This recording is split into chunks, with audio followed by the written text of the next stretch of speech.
Once you have received new information from listening and determined that the message will help you, how will you apply it? How will you get good at shooting a basketball? How will you get better at dribbling? You must learn to apply any new lesson through practice, practice, practice. The more you practice, the more the lesson becomes a part of you.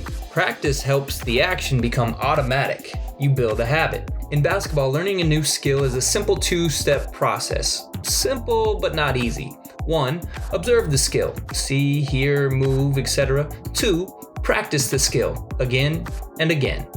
Learning basketball skills require us to take in or observe information from many different aspects. 3 of our 5 senses lead the way as we see the skill, hear the instruction of the skill, and finally touch or move and physically attempt the skill.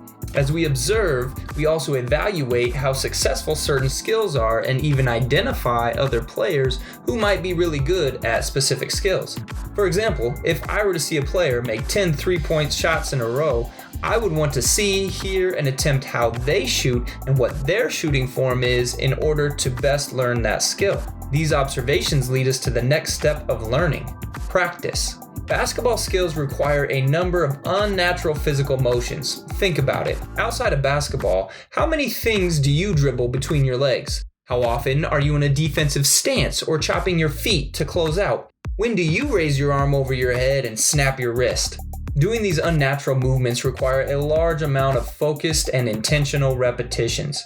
There are numerous studies and books as how best to learn a new skill, and all of them agree on the fact that you must put in the time and energy required to turn a skill into a habit.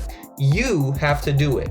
No one else can learn a skill for you or even force a new skill on you. In order to transform your game, you have to be the one to practice, practice, practice.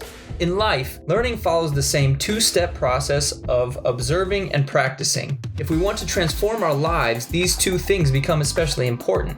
What do you observe around you that you want to implement into your own life? Better health, financial success, good relationships, happiness, strength? Just like in basketball, if you observe someone else achieving good things, there is wisdom in learning more from that source. Philippians 4:9, the Apostle Paul said, "Whatever you have learned or received or heard from me or seen in me, put it into practice, and the God of peace will be with you."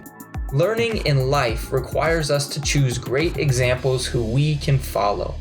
Practice, the next step of learning, requires personal responsibility and action. Once again, the Apostle Paul says in 1 Timothy 4:7-8, "Train yourselves to be godly, for physical training is of some value, but godliness has value for all things, holding promise for both the present life and the life to come." But what about those things we seem to not be able to learn, implement, or overcome? As followers of Jesus, there is an assurance of help because of the finished work of Christ. No doubt, we must still put in the work with focused and intentional repetitions, but we can be confident that He who began a good work in you will carry it out to completion until the day of Christ Jesus.